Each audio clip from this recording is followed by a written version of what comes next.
Welcome to a Saturday night version of Operation GLADIO research. And I wanted to thank Renee for providing me all of these links that we're going to go through tonight and see what she put together. It starts with, let me get my screen started. It starts with this: CIA cocaine agency assets cross the line. This does not have a date on it. One after another, former CIA allies in Latin America seem headed for the dock on cocaine trafficking charges. The latest CIA asset in drug trouble is Venezuelan General Ramon Gillian de Daviliver, who was indicted by a federal grand jury in Miami earlier this year. Gillian, who remains at large, presumably in Venezuela, was charged with smuggling 22 tons of cocaine into the United States between 1987, which is during the Iran-Contra time, and 1991. Gillian allegedly ran this massive smuggling operation in coordination with the Cali cocaine cartel, while he simultaneously was running the Venezuelan Guard unit, which coordinated with the CIA on quote unquote drug interdiction. They weren't interdicting any drugs, they were trafficking in drugs. He was the CIA's most trusted asset in Venezuela. This is one of the Guard guys that was in the Cartel of the Suns, Cartel de los Soles. Even worse, in December of '89, the CIA actually collaborated with Gillen on one dubious plan to ship a ton of cocaine, which I posted about, purportedly for intelligence purposes.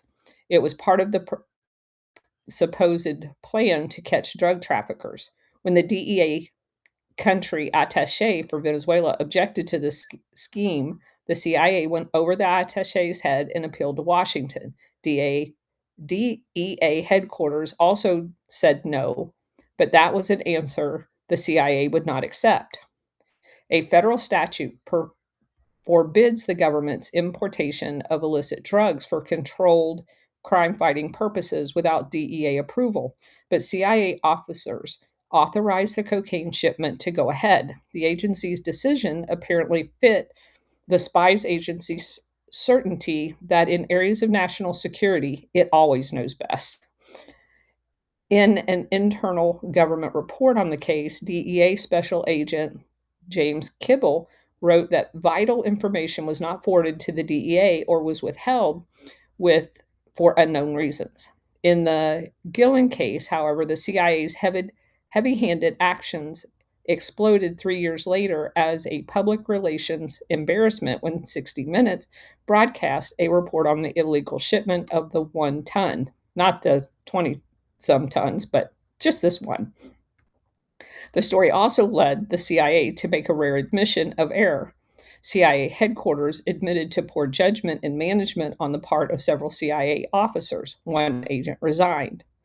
He was likely hired right back as a special advisor, which is the normal course of action. The Caracas station chief was recalled and retired soon after, but no CIA official was charged. They never are. The Miami Herald has reported that internal DEA documents claim that Gillen cracked during interrogation in November of 1991 and confessed to the illegal shipments. A year later, however, he denied that he had made any such confession. He insisted that his involvement in the drug shipment to the U.S. was done with proper U.S. government authorization. It was the CIA's. But according to federal charges, he allegedly shipped as many as 2 tons of cocaine illegally into the United States. while supposedly standing shoulder to shoulder with the CIA in the drug war. Those 22 tons over 4 years averaged out to 6 tons a year, a volume that would put him in the same big leagues with Mexican drug kingpin Juan Garcia Abrego, who was convicted last October for smuggling 7 tons of cocaine per year into the United States. If the federal indictment is correct, Gillen would have been a major cocaine smuggler at the time he was palming himself off to the CIA as a leading anti drug warrior. Whichever way one looks at the case, it does not reflect well on the boys at Langley. Either the CIA was complicit in the illegal drug shipments, they were, or its intelligence gathering capability left a lot to be desired. It does not. The Gillen indictment also comes at a time when several federal investigations are underway into the CIA's possible role in cocaine smuggling by the Nicaraguan Contra rebels during the 1980s. Extensive documentary evidence, including the findings of a congressional investigation, has existed since the mid 80s implicating the Contras in cocaine shipment to the US with the CIA. But that history and the US government's failure to take action came under renewed scrutiny last year with a series of published in the San Jose Mercury News, citing more documents and testimony linking those shipments to the outbreak of the nation's crack epidemic. An angry African American community demanded a full investigation and public release of all relevant documents. The Mercury News series also prompted angry denials from the CIA, which protested its innocence. Major newspapers, the Washington Post, New York Times, the LA Times, sided with the CIA, as they always do. In lengthy articles, all three papers attacked the Mercury News of poor journalism, but acknowledged the long-standing and largely overlooked evidence of cocaine smuggling by the CIA-backed Contras. The newspapers could have noted, too, a longer history of CIA assets peddling narcotics. That history goes back to post-World War II days when the Cold War was just beginning and the newly created CIA enlisted organized crime elements in Italy, France, and possibly Germany, or Japan, they mean Taiwan, to combat communist-dominated trade unions. That's not what they were doing. The CIA used the mob organizations to rout the communist, especially from the strategic, crucial transportation industry, but organized crime exploited its Cold War protection to rebuild international trade routes for smuggling of heroin and other illicit goods, meaning arms and people. That same pattern held true when the CIA needed indigenous forces for proxy wars in Indochina in the 50s and 60s to Afghanistan in the 80s. Many of those local troops supported themselves with opium production. To gain an allegiance to these forces and to help finance the conflicts off budget, the CIA either tolerated the drug smuggling as a price for doing business or directly assisted in the transportation. They did. That's all been documented. Concerns about the suppression of drug trade took second place to the Cold War. The rules of this intelligence game were the same in America's backyard, but only more so. One of the CIA's worst setbacks occurred in Cuba in the 1950s when Fidel Castro revolutionary forces ousted the US dictator, the CIA installed dictator, and closed the mafia-owned casinos in Havana. Then Castro declared his commitment to communism, putting a Soviet ally only 90 miles from American territory. The CIA's Western Hemisphere Division got the job of ridding Cuba of Castro, and the assignment soon put the spy agency in collaboration with the mafia dons again. One of the crime kingpins recruited in the anti-Castro cause, which included assassination plots, with Santo Trafficani Jr., who had used his Havana operations as a base for narcotics trafficking with the CIA. The CIA also trained an army of Cubans, meaning exile Cubans, which failed to defeat Castro in battle but remained in South Florida as a potential political force, i.e., our own Operation GLADIO forces. While maintaining ties to the CIA and other U.S. agencies, some of the Cuban exile warriors adapted their clandestine cells to the cocaine importation business in collusion with the CIA. They became foot soldiers for Traficante's drug armies. One of the most notorious of these was Ricardo Monkey Morales.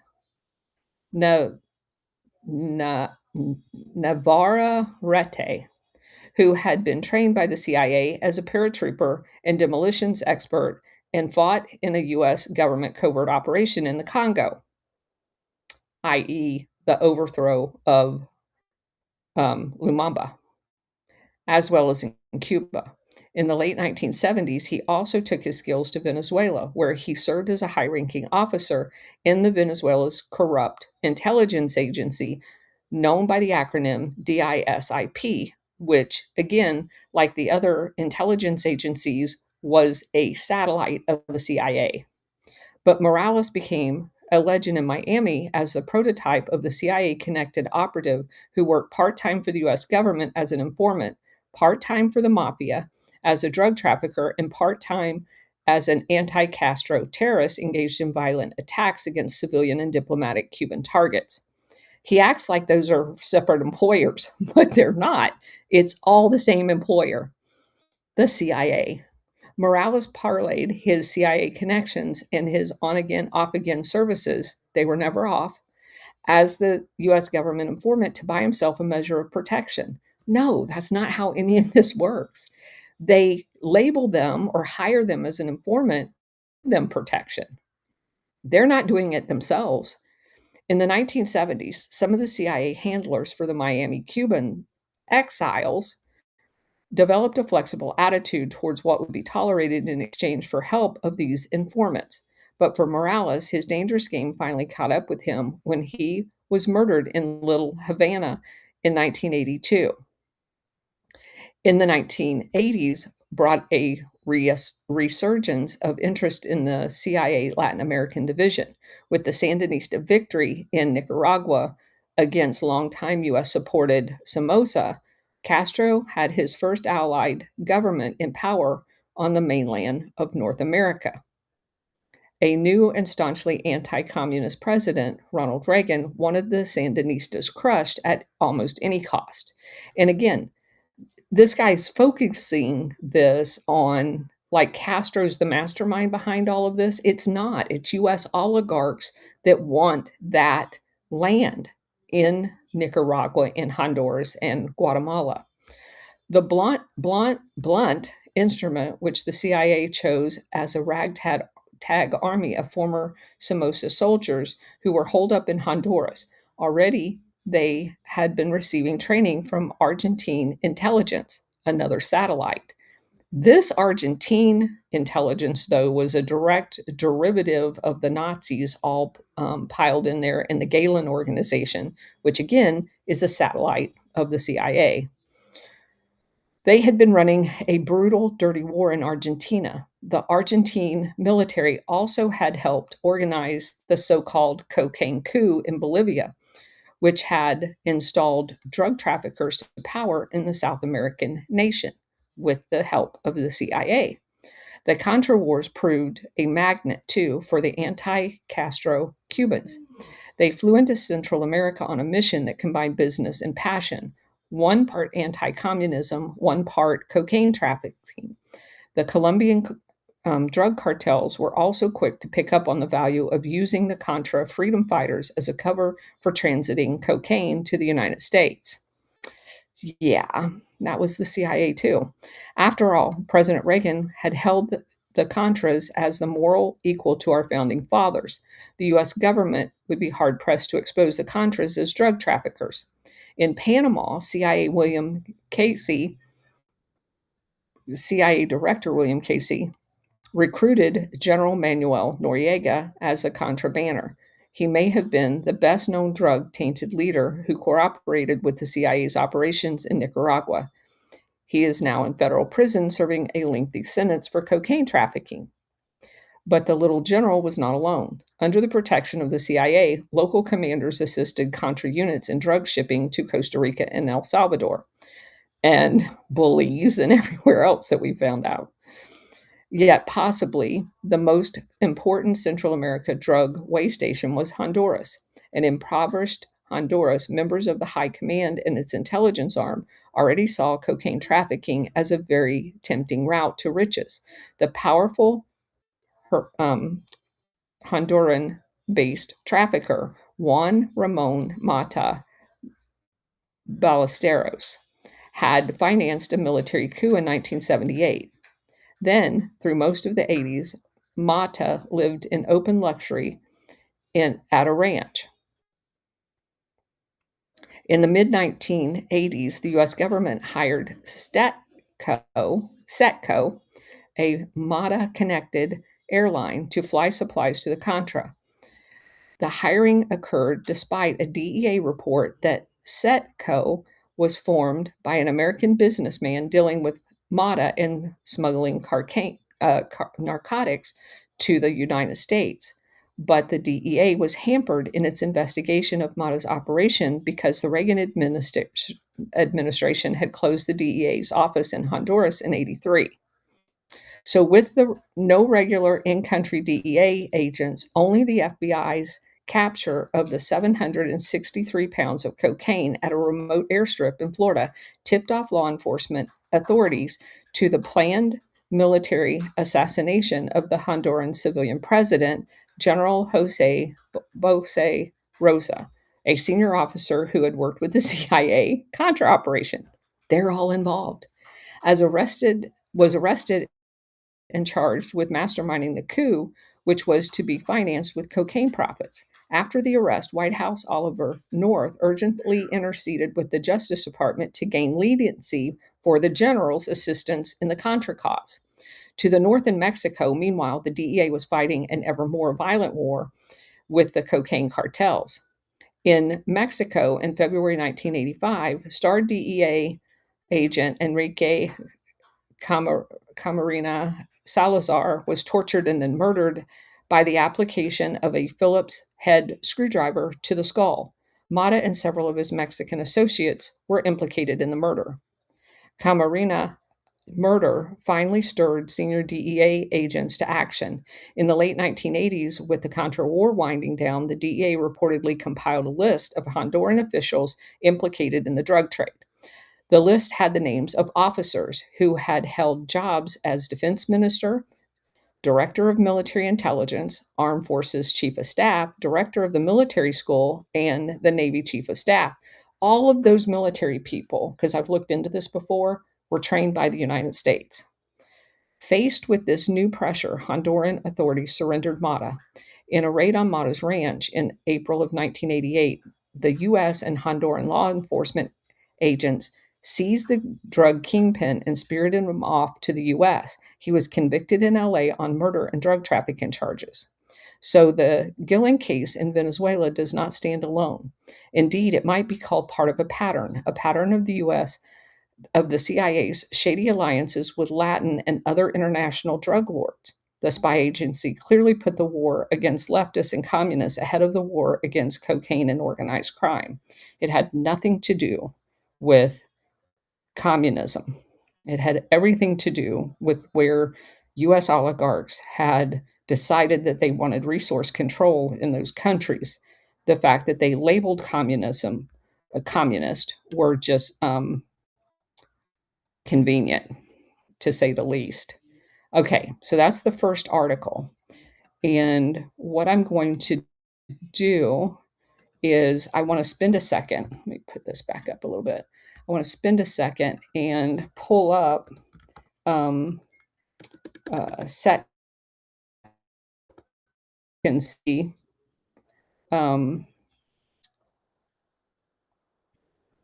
let's see, Setco, what that actually is. Let's see. And then you get all of these weird things. Setco and CIA. Okay.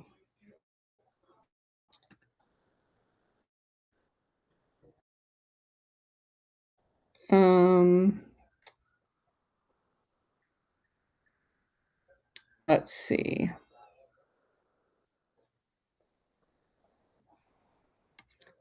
This is just let me share this with you. Um,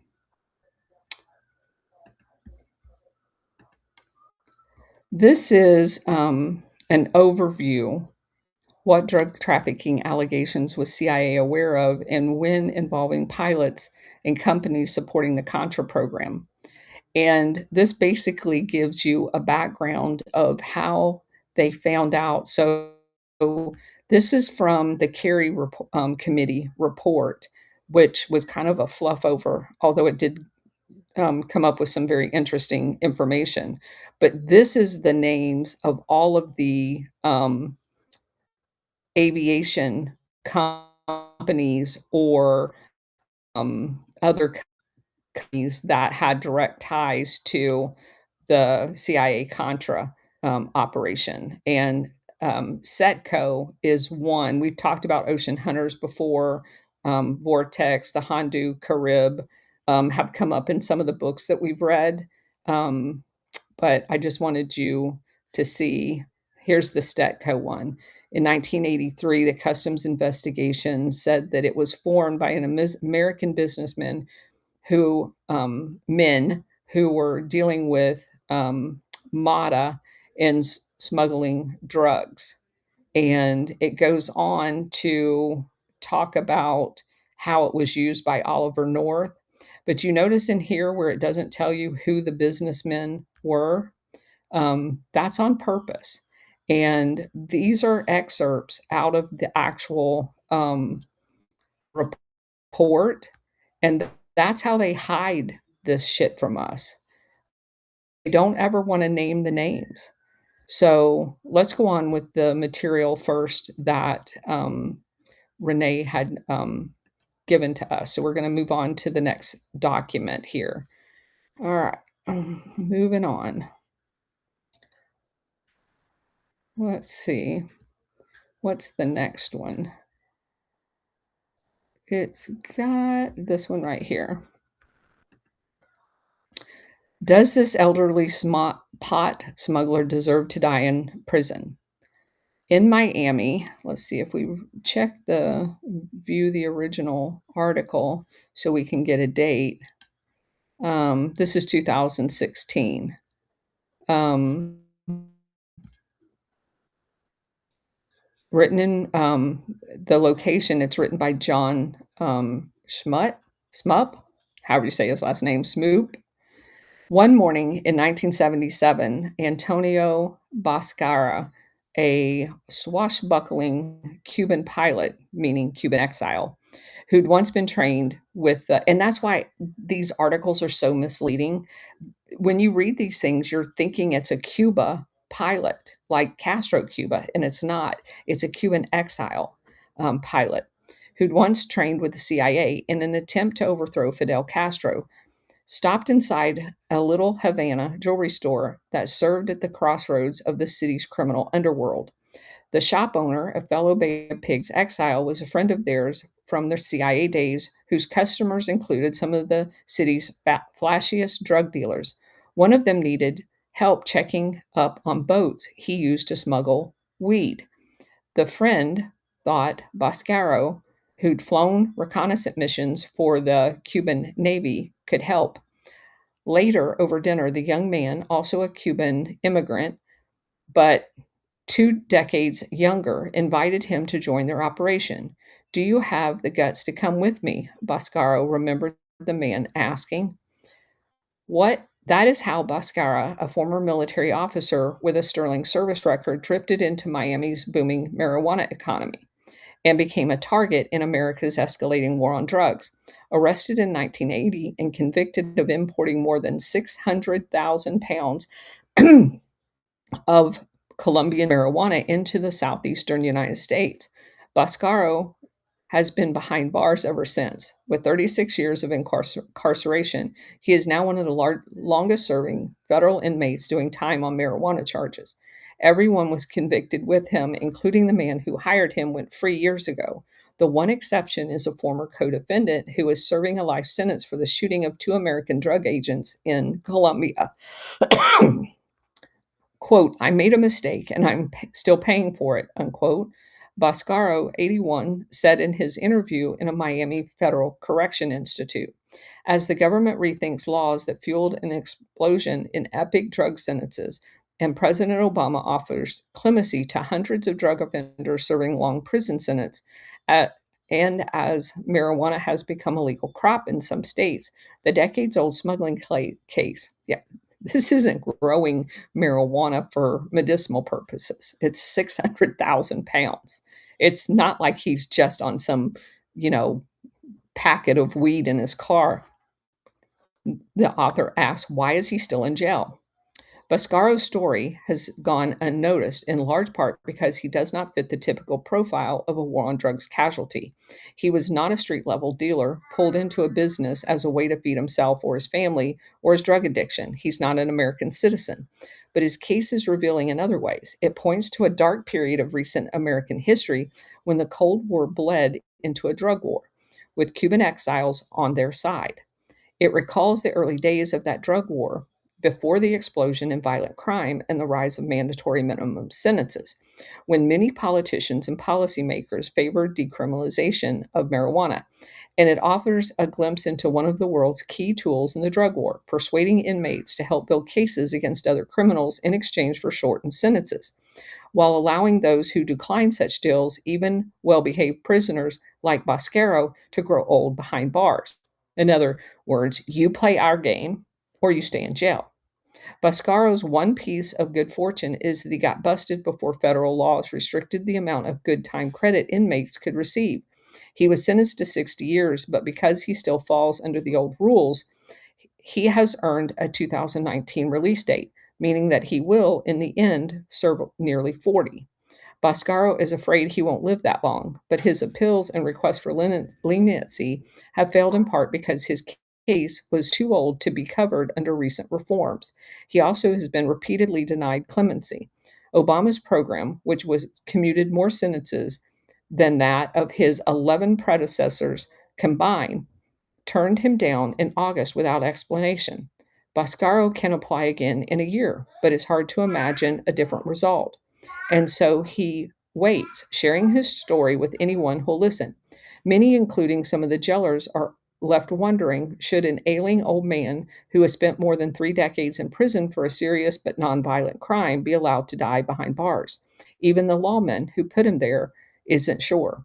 Nicholas Geeker, who was the U.S. Attorney for the Northern District of Florida, prosecuted Boscaro and dozens of others in a case known as Operation Sunburn, pointed out that the smugglers handled only marijuana and not cocaine, heroin, drugs that drove a long wave of brutal violence in the 80s and 90s. Many cocaine and heroin offenders have received early freedom under Obama's program. With that, with what the president has done with the sentences of other people dealing in more substantial, harder drugs than Boscaro was, why would he still be in here? I have no explanation. Jose Luis Acosta has an explanation. The charismatic young kingpin who recruited Boscaro was also sentenced to 60 years, but he got out in 1994 after serving little more than 12. The reason Acosta said was that he cut deals with federal agents, offering them information on a number of other cases involving drug trafficking and police corruption, including one that targeted the jewelry store owner who introduced him to Boscaro. Prosecutors, in turn, persuaded judges to shorten his time in prison. He said he tried to get Boscaro to do the same, but his former partner refused. I'm very sorry he's still in prison, Acosta said. He's been in too long. I tried to get him to cooperate, but he lost his opportunity to do something for himself to get out of there. And cooperation means that you're on the hook for them to work for the CIA forever. If you start cooperating with them, then they have their hooks in you. So this is Acosta, this guy here with the beard, and that's Boscaro. Mary Price, the General Counsel of Families Against Mandatory Minimums and an advocate of compassion release of old and ailing federal prisoners, called Boscaro's sentence ridiculous and faulted the federal criminal justice system for making him serve a quarter century more than someone who was just as guilty but became an informant. Is the fact that Boscaro didn't cooperate worth 28 years? It's not. Nothing justifies that difference. Boscaro said he does not regret refusing to testify or provide information against others. That, he said, would have broken an inviolable code that has guided him since his days as a young officer in the Cuban Navy. Don't cross sides, no matter the cost. I don't believe in using somebody to be in a better position, but he does lament the hole he's left in the lives of his 3 children and 11 grandchildren. I feel sorry for my family, he said. Aika, I'm not sure how you pronounce her name, Aicha Boscaro, who was 12 when her father was imprisoned and 24 when she next saw him in a federal penitentiary in Pennsylvania, said she believed he was driven to drug smuggling by his desire to provide for his children after his parents divorced. As the decades passed, she said Boscaro became consumed with reuniting, ending every conversation and letter with the promise that they'd one day be together. When he turned 80, she quit her job to try to find a way to help him. She became his advocate, raising awareness on his case online and enlisting support of his old Bay of Pig buddies. I know my dad did something, but whatever he did, he didn't deserve to serve 36 years. In person, Boscaro could pass as a harmless grandfather, his khaki prison uniform aside. Let's see, he gets around Miami federal uh, jail in a wheelchair or with a cane, wearing chunky orthopedic shoes. He talks a lot about the glory days. I always wanted to fly, he said. He had made a decision as a young man to quit medical school and become a pilot in the Cuban Navy. That was under the rule of Batista, the dictator who would be deposed by Castro's communist rebels 6 years later. Boscaro and his fellow Navy airmen fought to repel them, taking reconnaissance photos of Castro's training site in Mexico and supporting counterintelligence operations when the rebels landed into Cuba in 56 and set up guerrilla strongholds in the mountains. Boscaro flew 2 rescue missions with the government forces pinned inside, making a crash landing on the second. He said he was held in a hospital for more than a month, during which Castro's brother, Raul, tried to recruit him to the rebel side. He said he told Raul, if you want to kill me, but I don't switch sides. To this day, he says he can't understand why Raul Castro didn't call his bluff.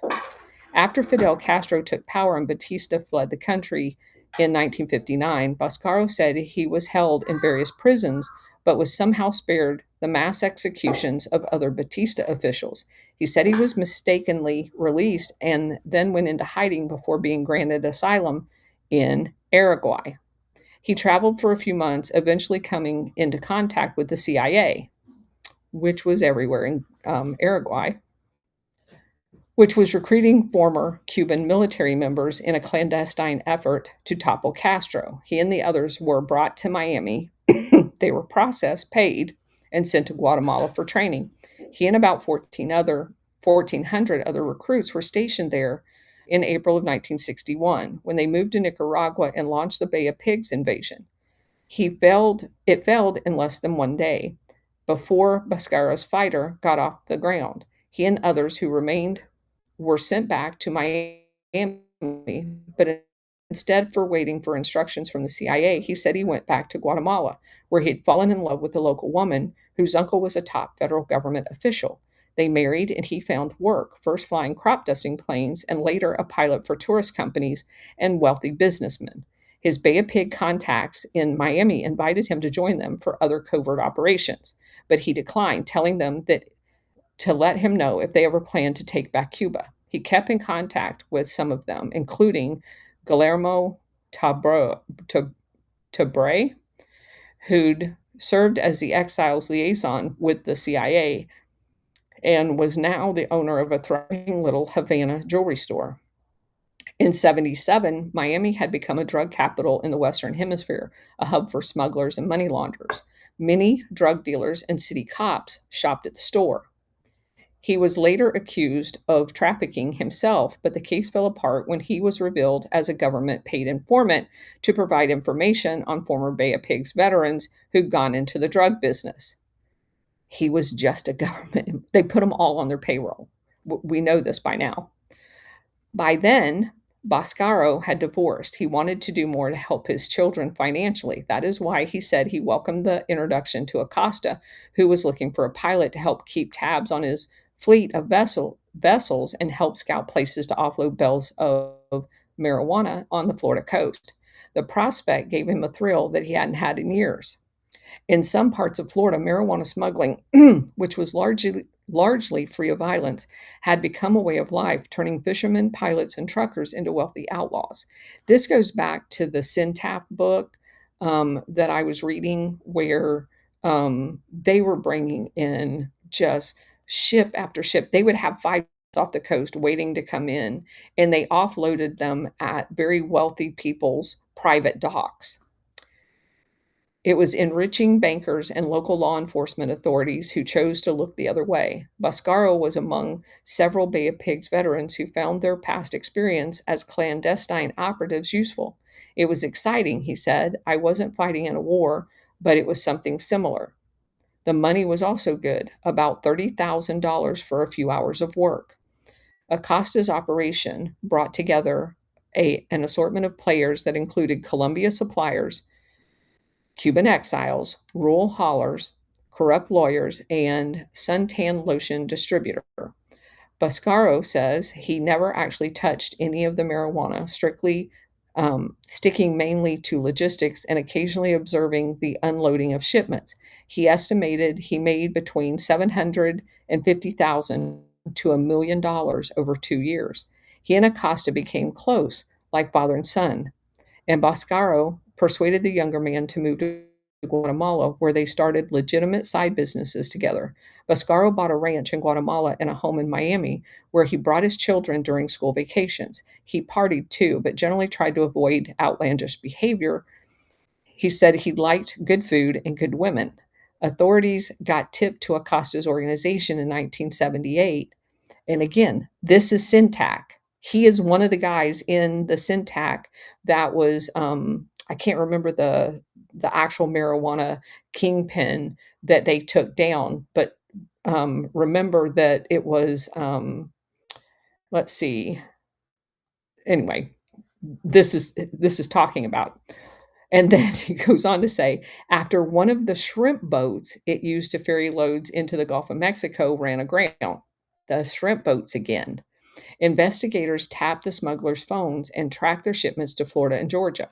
In February of 80, Boscaro was taken into custody in Guatemala and sent to Georgia, where he was convicted of marijuana possession. He was then sent to Florida, where he refused his offers of immunity from further prosecution if he'd tell a grand jury about the group's operation.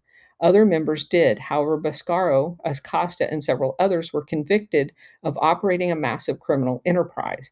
Boscaro remained resolute in his stand against helping authorities. He declined to parlay his smuggling connections and declined to serve as a witness when he saw wrongdoing behind bars, an act of self preservation that aligned with his moral stand.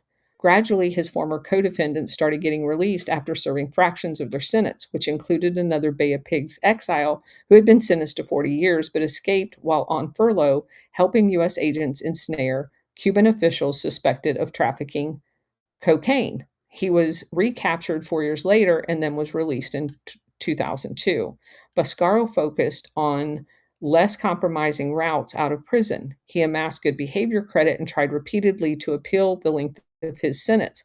He applied for compassion relief due to his age. He left clemency as his only option. He filed twice on his own, and this summer got a volunteer assistant from an attorney to do it, and that failed. He began to wonder if there was something in his files he didn't know about, a black mark. Boscaro's hope turned to desperation. After completing just about every education and vocational program available to him, he says he now spends his days reading, listening to music, and corresponding with anyone who'll listen to a story. He keeps in contact with some of his old friends from Bay of Pigs, but not Acosta, saying he still holds a grudge related to a fight they had while they were incarcerated in Pennsylvania. Acosta, for his part, says he no longer harbors any resentment to his old friend. That was a long time ago, Acosta said. I don't hate him. I'm here to help him if I can in any way get out of there. But obviously, he hasn't helped him. So that's a crazy story. That's like a really crazy story. All right, let's move on to the next one. Now, I'm going to share this, but I'm going to put a caveat here. Um, I have done some research on this next one, the site. So I'll share that with you, and then I'll tell you what I have found about it. Okay. This one skips over to Venezuela. This insight crime is, um, what do I want to say about it? The words that come to my mind is it's a hokey site. And by that, I mean it appears to write things that need to be written to help propaganda narratives. So I'm going to and go through this, but I want you guys to keep that in the back of your mind. I've this site has come up a couple of times in my research, and a lot of things that they say on it is just literally not true. Always skirting around the CIA. In when I've looked here before. Okay, so this is a Venezuela profile. Venezuela became a strategic hub of organized crime. And oh, by the way, it's dated 2017, but it was updated just recently on 9 January, yesterday, 2026. Venezuela has become a strategic hub for organized crime. Venezuelan government, especially during the administration of Maduro, has established a collaborative governance system with Venezuela and Colombia criminal groups, granting them state approval to carry out criminal activities with impunity. That's literally not true. Criminal organizations that do not receive government backing have been targeted and dismantled. Networks made up of military personnel and government officials are involved in drug trafficking that move narcotics from Colombia to international markets, while other criminal groups and military factions control illegal gold mining in the South. Yeah, so you can see the massive exodus of Venezuelans to countries around the region allowed Tren de Aragua, the prison gang, to operate under the protection of Maduro's government. I'm not sure that's true either. To grow and expand across Americas, exploiting the routes and needed for the Venezuela diaspora. At the same time, Colombian guerrillas, and this is very interesting to me, the National Liberation Army, because in all of the indictments, it's saying the FARC is who the Venezuelan, whoever it is, was involved in, not the ELN. Took on a binational character after years of consolidating control in the Venezuelan border area. Working in collusion with political and military actors, the complex humanitarian emergency faced by Venezuelan population has made migrants vulnerable to human trafficking networks.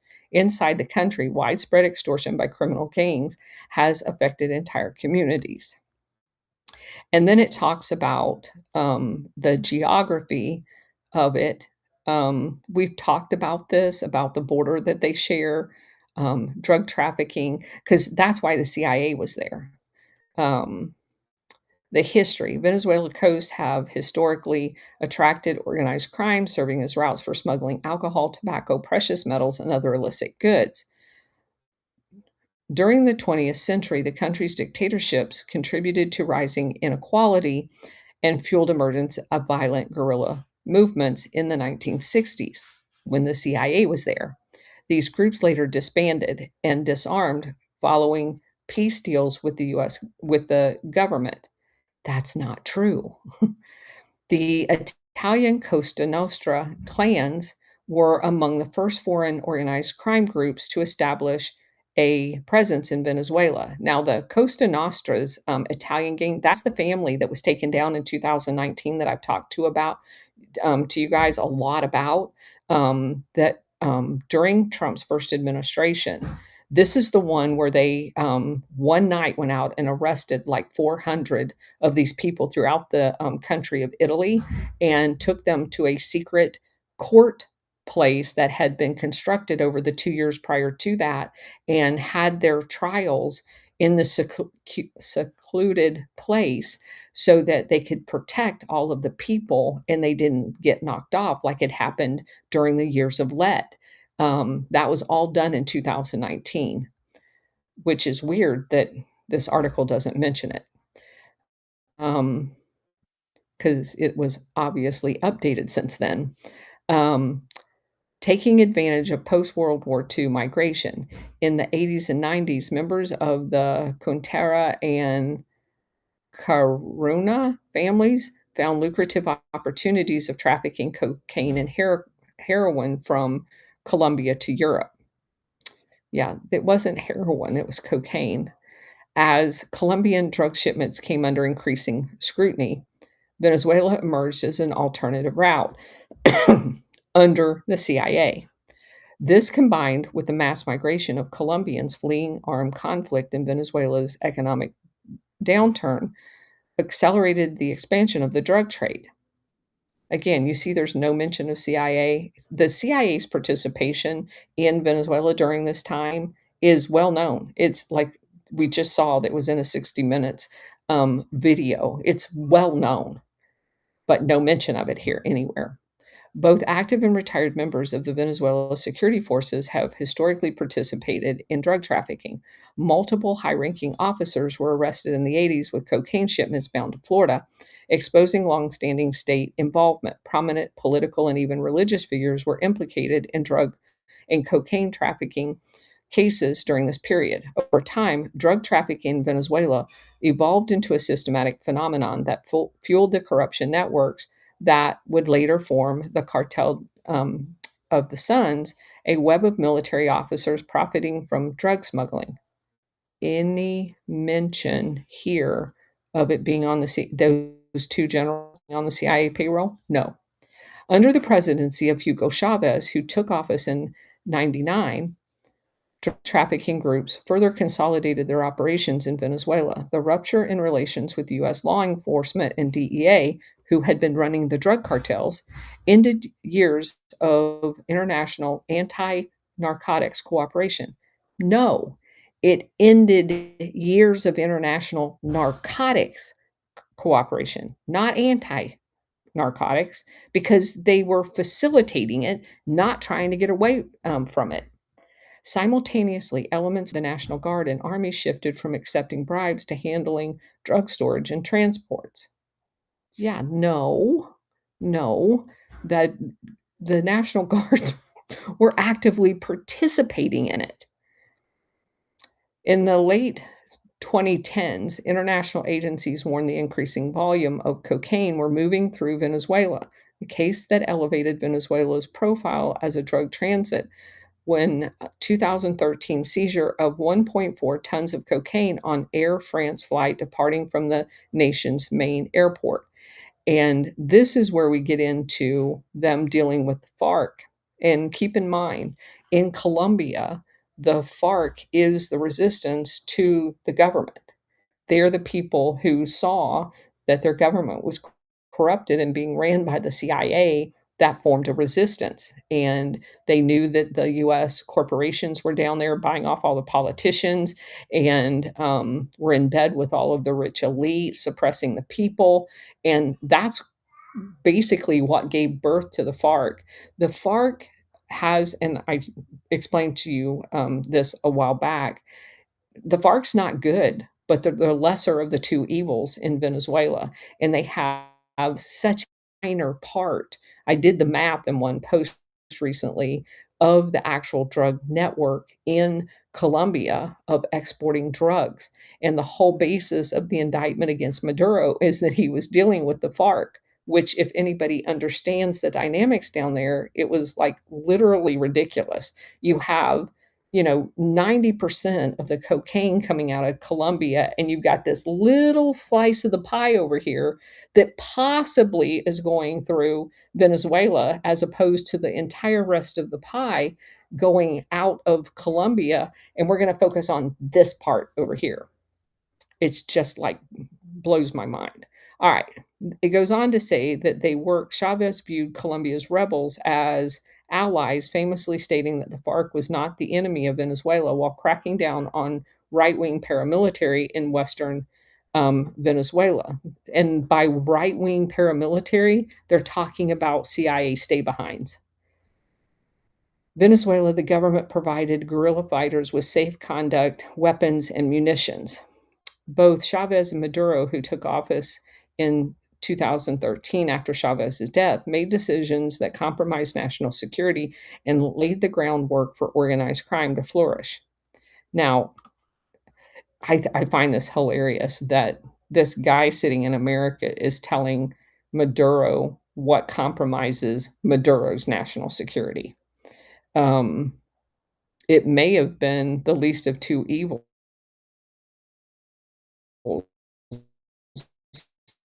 if the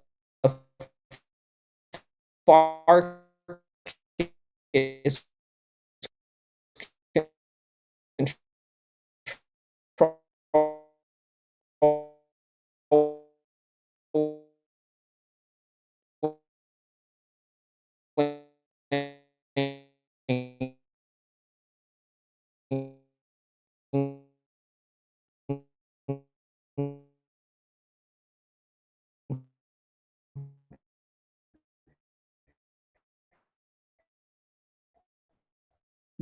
the Colombian border area.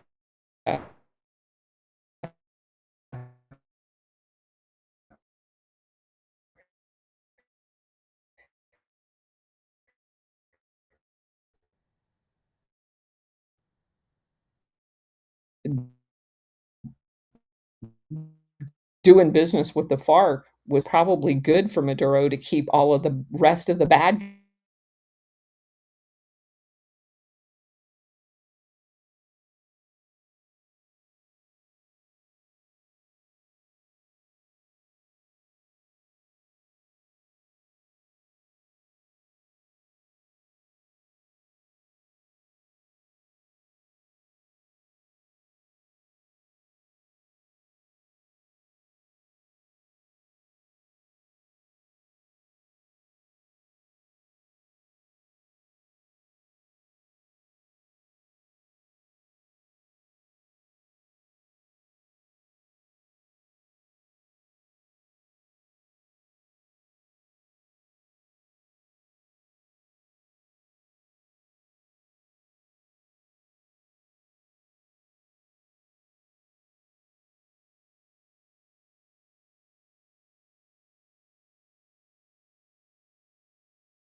Okay, I'm back.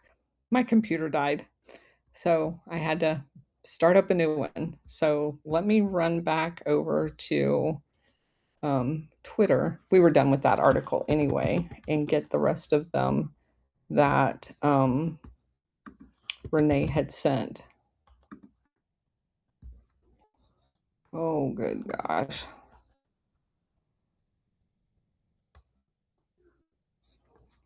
Okay. Let me go to my chat. I had all of the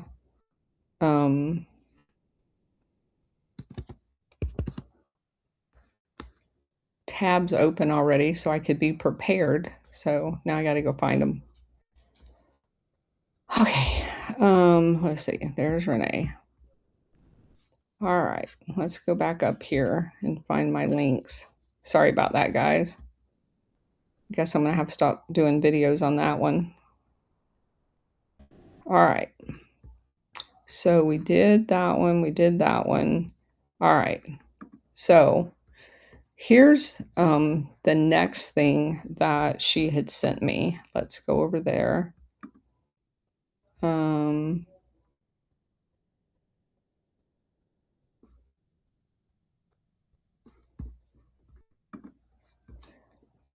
Let's see.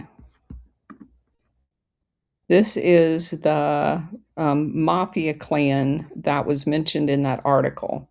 The Cosa Nostra held key positions in illicit drug trade, money laundering in the 1980s and 90s. Actually, it went right up until 2019 when they were all taken down.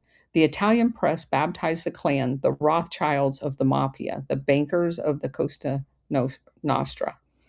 Italian prosecutors described this mafia clan as an international holding, a holding which secured certain services for the Sicilian Costa Nostra as a whole, drug trafficking routes, channels for money laundering. The clan is a very tight-knit group of men of honor, not only joined by mafia bonds, but also blood ties. According to the Mafia Commission, the clan played a central role in international drug trafficking that went from Italy to Canada to Venezuela. And this is one that the CIA worked with consistently. And then it mentions the names. I'm not even going to try to say the names of the prominent clan brothers in this operation. It was a family deal. They originated in the southern coast of Sicily. They were relatives. They intermarried to strengthen their criminal alliance. And let's see, a former officer of public security, of course. The clan used to be armed guards for the local Baron Agnello, who owned most of the village and the surrounding lands. Everybody in the village depended on the Baron for work and income. When the land reform started in the 1950s, the Baron had to give up most of his holdings. The mafia brokered the sale. The power of the mafia in those days was unchallenged. They entered the town council and become the mayor, blah, blah, blah. In 1952, one of them and his brother-in-law, Leonardo, were indicted for double murder, the theft of 4 cows, and arson. Both were acquitted in 53. Not having committed the act, an almost ritual verdict where the mafia was concerned. Because what happened, as I explained to you guys, it was happening in the 90s when I was there, is the prosecutors would get murdered if they were effective. The judges, if they ruled the wrong way, would get killed. So it was just perfunctory theater when you had a trial there, because the mafia wasn't going to get convicted. In 1966, police reports concluded that Siciliana had been ruled by the mafia, which is the name of the town they're from, for years. Giuseppe Cariana, his brother Leonardo, and Pasquale exploited every economic activity in the village and the surrounding communities. They had created an atmosphere of omerta through violence and intimidation. They made sure that nobody dared to denounce them. The Argento court decided to ban them from the village. Some returned. However, in the 70s, Leonardo became a capo after he was deported from Canada of the area under leadership of the mafia boss in the province of Argento. Giuseppe um, Setacasi, the power base of the clan reached into politics. An influential politician, Callerio Manino, of the Christian Democrat Party, which was the party favored by the CIA, was a witness at the marriage of Leonardo. Leonardo was murdered in 81 in front of his house in Palermo on the day of his other son's marriage. The killing occurred at the height of the Second Mafia War and stayed unavenged. Montreal was the first base outside of Sicily for this clan. Canadian immigration records show that Pasquale and Libario brothers arrived in 1951 and acquired Canadian nationality in 57. They moved up and down between Sicily and Montreal, setting up a base on both sides of the Atlantic. And this is interesting because we haven't gotten into too many Canadian ties to this whole operation. But if you guys remember, they came in originally through Cuba and into Canada to come into the United States. So this is very interesting. It says, according to their own story, they worked hard in Canada, starting plowing snow as barbers, saving enough money to start the first shop, a pizzeria. However, more likely is that some of them had left Sicily to escape persecution. That's true. In 66, most of the clan left the village when they were banished by a court order as a result of a crackdown by the Italian police after a massacre. The Argento court banned several members of clan to locations elsewhere in Italy, mostly in the north, but they chose to leave the country instead. They moved to Montreal in Canada, but one of them, Giuseppe, preferred Rio de Janeiro in Brazil. And again, we overthrew Brazil in 63, and so this is 66. So the CIA and their military general dictator is in firm control of Brazil, so this makes perfect sense. Let's just take them to these operations overseas that we can use them over there. Some of them moved to Caracas in Venezuela, which of course also during this time, the CIA's there too, because they're everywhere. In the beginning of the 1970s, the clan redeployed. After mafia persecution in Italy had slowed down, in Italy's major mafia trials ended in the non-convictions of most of the mafia bosses. Some of the clan went to the Italian mainland, a seashore resort near Rome. Some went to the UK. Some remained in Caracas, while others remained in Montreal. So now they've got a worldwide network here. Venezuela became an important hideout. Venezuela has its own Costa Nostra family as if it's a Sicilian territory. According to the Italian police, the structure and hierarchy of the mafia has been entirely reproduced in Venezuela. The Quintera and Cariana clan had direct links to the ruling commission of the Sicilian mafia, acknowledged by the American Costa Nostra itself. In the Second Mafia War, the clan initially sided with the established mafia families of Palermo, who were massacred by the Corleones, headed by Salvatore Riina. However, they apparently were able to find some kind of an agreement.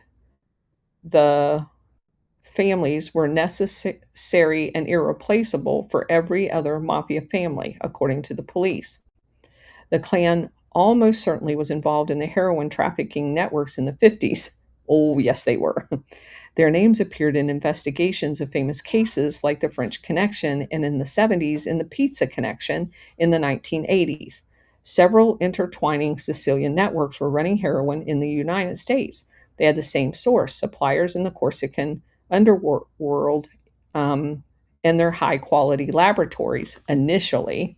and then it moved to Italy.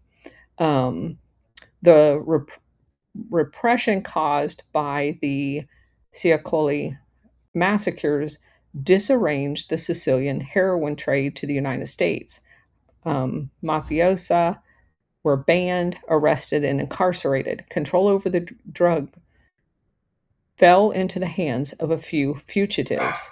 Salvador Greco, his cousin Salvatore Greco, also known as whatever that name is, Tommaso Buscetta, and Gaetano Badalana Menta. All of them were acquainted to the original clan and brothers. The famous turncoat Buscetta told an anti mafia judge, Giovanni Falcon, in 1984 how he had met the Klan in Montreal in '69 during Christmas. Buscetta stayed at Pasquale Quintera's house recovering from VD. Ew. They were introduced to him by a man of honor. When Buscetta met them, they were already very rich. They were trafficking in heroin. The Italian police finally got an idea of the role of the Klan in '82 and '83 when they investigated the Italian end of what was later called the Pizza Connection. Now, this is a complete bullshit, okay? Maybe some facets of the Italian police, but the Italian police, to include the Carabinieri at the very top, were part of Operation Gladio. They were part of the money laundering. They were part of the transferring money into the Vatican. They knew all about this operation. Blah. The Italian police was following the movements of Giuseppe, the middleman between the buyers of the Gambinos and the Bonanno crime families in New York, the Sicilian clans who organized the heroin traffic to the U.S. Almost all of the money of the Sicilian mafia in North America to purchase heroin and resulting proceeds went through their hands because it was going to the Vatican Bank. In '81, Gaspari Mutolo, who would become a Pentinto, which was a collaborator, in '92, organized a 400 kilogram shipment of heroin to the U.S. The brothers' clan received half the load, while Gambino and the Gambino family in New York took care of the other 200. The shipment was financed by a consortium of Sicilian mafia clans who had organized a pool to provide the money to buy the merchandise from Thai suppliers. The CIA. The system in the heroin business was that every mafia family could invest in a shipment if it had the money. The clan were their trusted buyers who supplied the market in North America. In '85, a joint operation of the Royal Canadian Mounted Police and British Customs and Excise, a heroin transport was seized in London and Montreal. Subsequent investigations revealed that the Klan was picking up the heroin in Thailand since 1983. You're joking me. They've been picking it up in Thailand since the '40s. They replaced the supply line who of Gaspari Mutolo, who had been arrested. In '88, the Canadian police seized a 30-kilo load of heroin at a factory owned by Cafaro's brother-in-law in Windsor, in Canada, near the U.S. border. The same year, Giuseppe and Pasquale were arrested in Germany. They discovered an extensive network that had been tied to set up heroin trafficking from the Far East to Europe. Yeah, because it's the CIA and MI6 and the German BND and the Italian SAFAR and all of them. This is hilarious. While in Venezuela, the Klan started to be involved in cocaine trafficking. They became seriously involved in a joint venture of the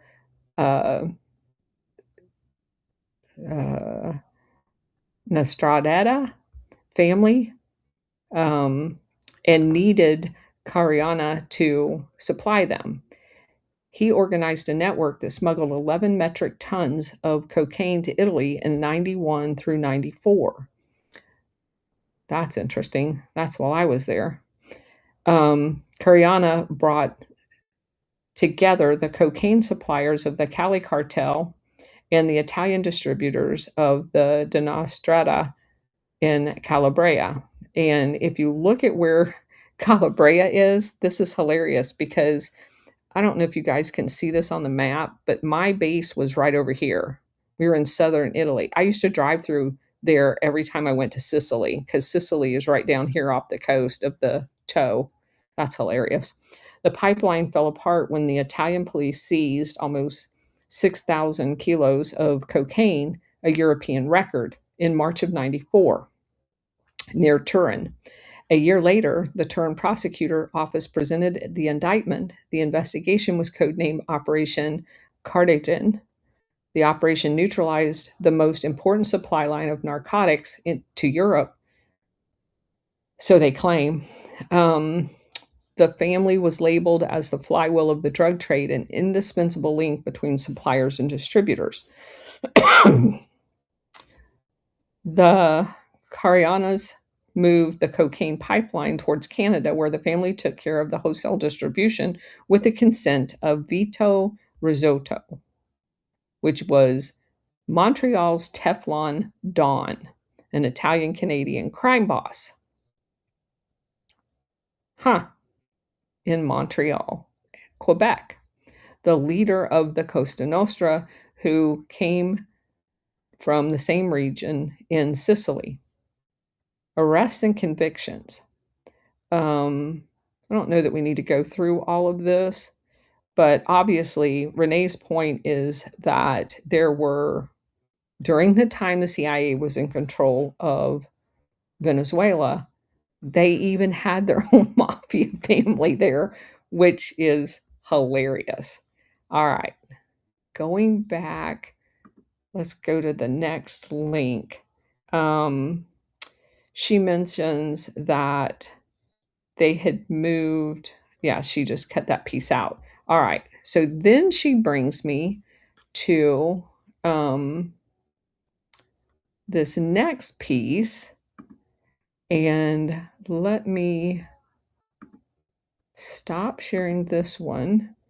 And we're going to start sharing the next one. Now, obviously, I'm not going to go through this whole thing, but this is a 500-page book of Mafia Inc. And look what it says: The Long Bloody Reign of Canada's Sicilian Mob. Now, what I will find interesting here, let me stop sharing this for just a second and see if I can log into this. Let's see. Well, I'll post the link. I'm not going to be able to log into that because this is a new computer since my old one keeps crashing on me. I am going to post the link over here, and y'all can look into that.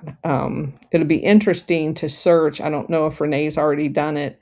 Renee, did you search that book when you logged into archive.org and see if there was any Venezuela mentionings in it?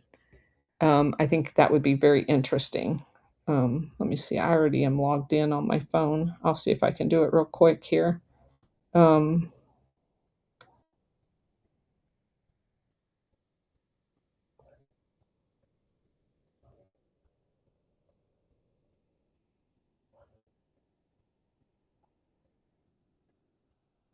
See if it'll let me in there real quick.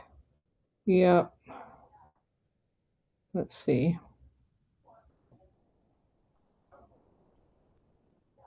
No, it's not going to. Let's see. Oh, there it is. All right. Let's look real quick. Venezuela.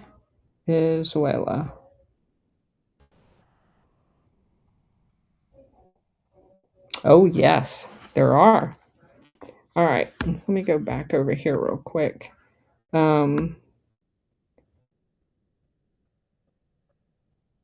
There's actually quite a bit. Yeah. Um, so let's just read this, a couple of these things. Yeah. After the yeah, so that Wikipedia thing probably was, written mostly from this book because it's talking about the same thing, about the period of forced exile. They went to, Venezuela, continued their criminal activity, and then it says where they got in bed with Colombia and started interacting with them, um and let's see, Project Jaggy, an operation conducted 13 years earlier. Um, yeah, there's a lot in here about Venezuela. So I'll have to look through that later. Says here, eventually crossed the Atlantic again, this time winding up in Venezuela, where he lived in secret, then returned to Sicily and began making arrangements to immigrate to North America. Um, and then set up outpost in Venezuela. So, yeah, I mean, there's a lot in here about Venezuela. A lot. That's crazy. Then they're bringing over more of their family, um, guys transporting coke from Venezuela to Canada. Yeah, they had like a major operation there. Um, Risotto traveled regularly back and forth between Italy and Venezuela. Um, Quintero went to see Meyer Lansky in Rome. The two men were already had met in Toronto.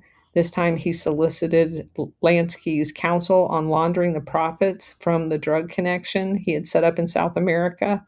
Lansky offered one extremely valuable piece of advice: invest as often as possible in legitimate enterprises, because that's what they did to money launder. Um,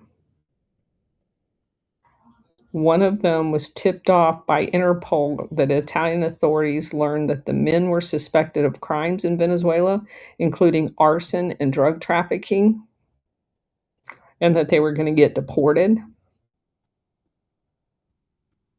Um, that's crazy. Yeah, lots of Venezuela. Okay, so she made her point. Lots of Venezuela drugs going on when the CIA was in control of Venezuela. All right, what's next? Okay. She then moves on to looking at Stefano della Sce, who was a major connection to Italy, P2, GLADIO, Spain, Inagenter Press, and South America, Operation Condor, and Klaus Barbie, which is true, um, and then makes the connection to Caracas, Venezuela, as a major hub. So we're going to, just for a second, go over to let me share my screen again to this website. And this too is a very long, I mean, it's got lots of information in it. I am going to copy and paste this into the chat as well, um, so that you guys will have that. Um, let's see. This is about Stefano della Sce. And we've talked about him a lot. So he's the guy that was involved in all of these things, as Genter Press. If you look there, this is the Portugal Operation Gladio that was happening. And So let's go back up there to the top to the outline. So all of these things here were all of the major operations that he was involved in, and notice what they call it, strategy of tension. Okay. These here, who is he? What's his background? Born in 1936, a fascist, failed political science student, turned insurance underwriter, becomes active in politics in neo-fascist party. Um, didn't like that; it was too slow. So he starts falling in with the old guard fascists. He abandons the MSI in 1958 and gave his allegiance to the newly formed and more overtly Nazi and anti-Semitic Ordine Nouveau. This is Operation Gladio in Italy under the leadership of Pino Ratti. The motto of Ordine Nouveau was also that of the Nazi SS, our honor is our loyalty. And so this organization was basically one that was involved in many of the bombings and stuff like that, that was blamed on the Red Brigade. Um, so he was recruited into Secret Service work as an auxiliary agent in a crisis period of 1960s. There was riots, 12 people were killed. These are the domestic terror events that we've talked about. Um, in the summer of 60, while the tension was still mounting, he was approached by the Interior Ministry to overtake covert operations against anti-fascist and left-wing militants. That's Gladio. It was around this time that Dalachet decided to leave Ordine Nouveau and set up his own neo-fascist organization, which eventually became known as Avanguardia Nacional, an organization that was a breeding ground for the neo-fascist terrorists for decades. That's Operation Gladio. Um, what exact role he had is not yet known. It's very well known. But whatever it was sufficiently successful to convince factions of the Interior Ministry of the usefulness of employing plausible, deniable fascist groups as auxiliary police and agents of the state. That's Gladio. And that's what they did. So, this is very interesting. I definitely need to bookmark that because this gives us the overview, kind of a timeline of all of the stuff that he did. And see right here, it talks about Otto Skorzeny being freed by Mussolini. Um, and here it's talking about basically, if you look at these names, John McCafferty, the this is the beginnings of Operation Gladio. I don't know if he uses that word in here, but it's certainly this is the timeline. James Jesus Angleton collecting the Princess Borghese. Um, basically, they rescued him because he put to death. He was evil, but anyway, Italy signs NATO agreement after the interference in this election here. This is the election where they spent $35 million. And then it goes through several of the other terrorist events,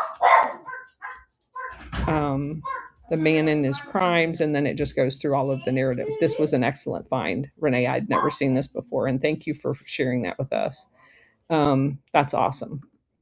So that's crazy. And this, I'm very grateful to all of you guys. Um, and what do you say, Renee? If you copy and paste and grab Grok or Jet to GBT, whoever will give you the overview of the book, and then you can start asking it to search on specific things. Yes, and I've done that before. That's kind of like the tool that Illini had set up for me because I can just go through and do search engines or search requests on it by name. And the only problem with that is if you haven't read the book, Grok tends to give you a benign Reader's Digest version of these books without the necessary nuances that we're looking for. And so I don't use it for overviews. To me, the better thing to do is click on, search the text for, and then you can go back a couple of pages and read the context of it. But, if you have to and you don't have the books, it's a good place to start. That's for sure. But anyway, I just want to go through all of that. I appreciate all of you guys being here, and I'm glad we were finally able to get to it. It just goes to show all of the great research that all of us are capable of doing in addition to the stuff that I provide, because working as a hive is awesome. And that's what we do very well, I think, here. So thank you all for being here. I appreciate it. And I will see you, if not tomorrow, on Monday. Take care, everybody.